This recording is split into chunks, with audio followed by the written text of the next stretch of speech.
Now, following the electoral fuckery in Arizona, there's been a new report that came out showing just how fucked our electoral integrity around the world is.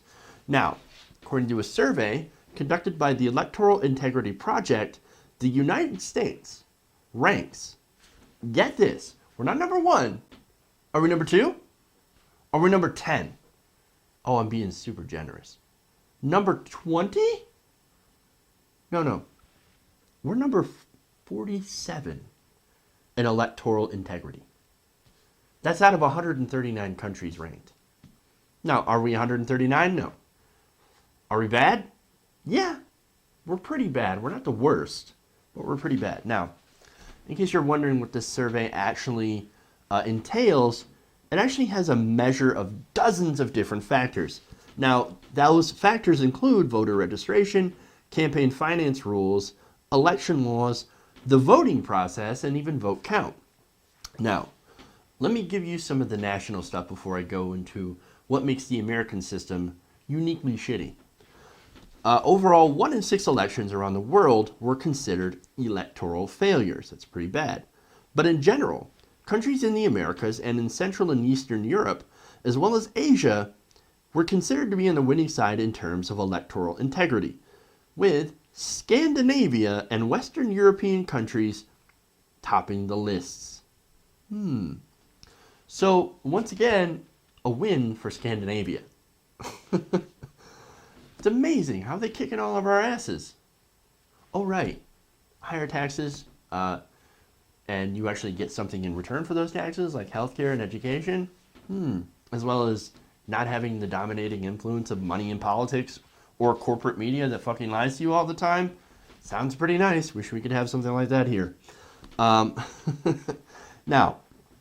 the report is very, very critical on nations in sub-Saharan Africa. Those seem to be actually the worst. Now, even amid those already low standards, says the report, Ethiopia stood out. According to the report, last May, the country's ruling party won all seats in their parliament following harassment of opposition parties, censorship of the media, and repression of human rights. Bad Ethiopia. Bad. Clean up your shit. It's bad. So, pretty bad there, right?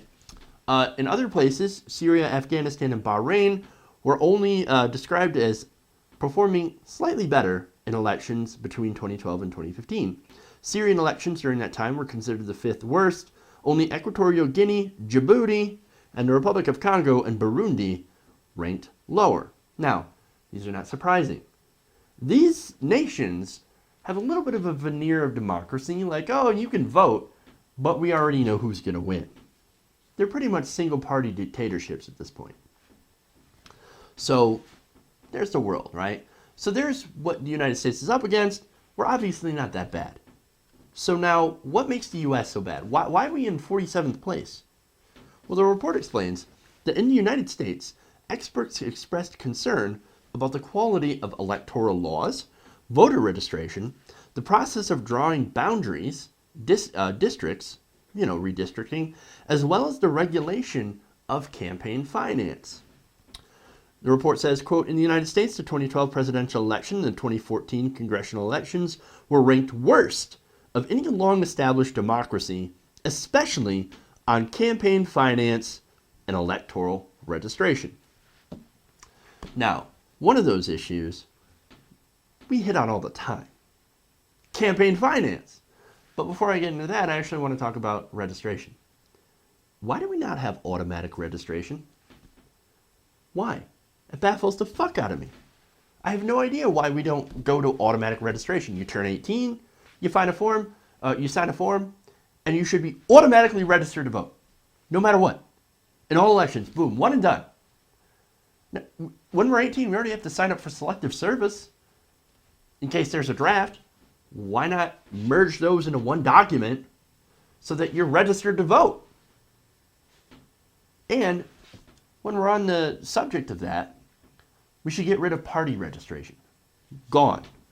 Get rid of party registrations. You shouldn't have to register as a Democrat or Republican if you don't want to.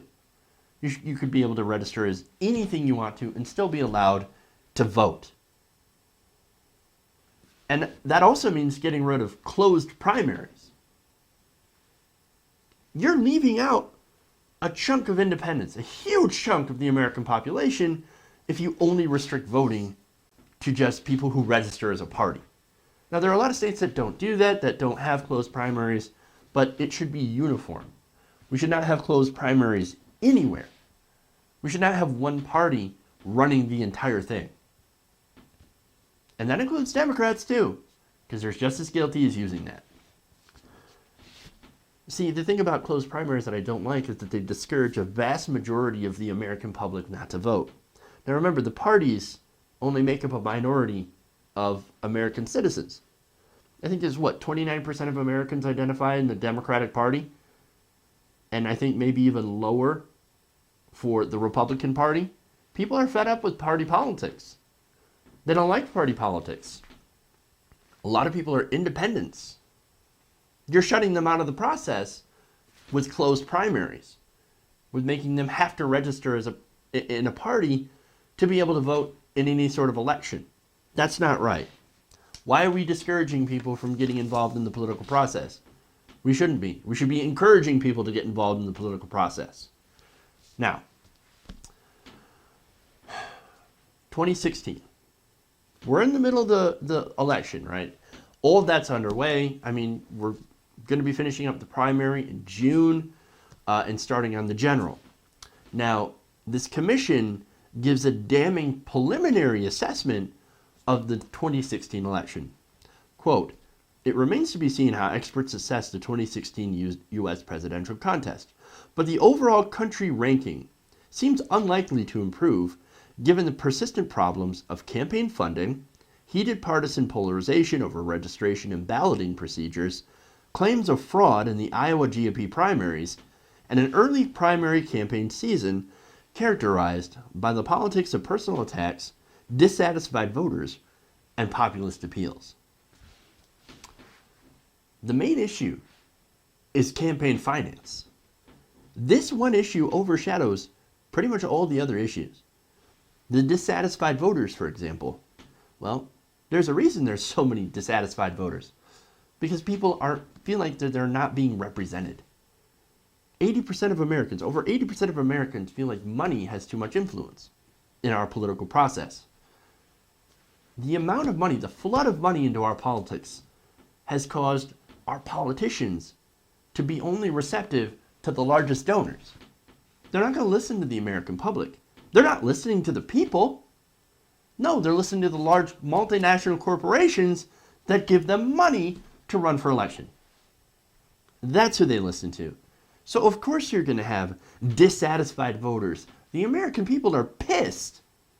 Their voice is not being heard. And it's because of campaign finance or no any sort of campaign finance laws. You've got Citizens United.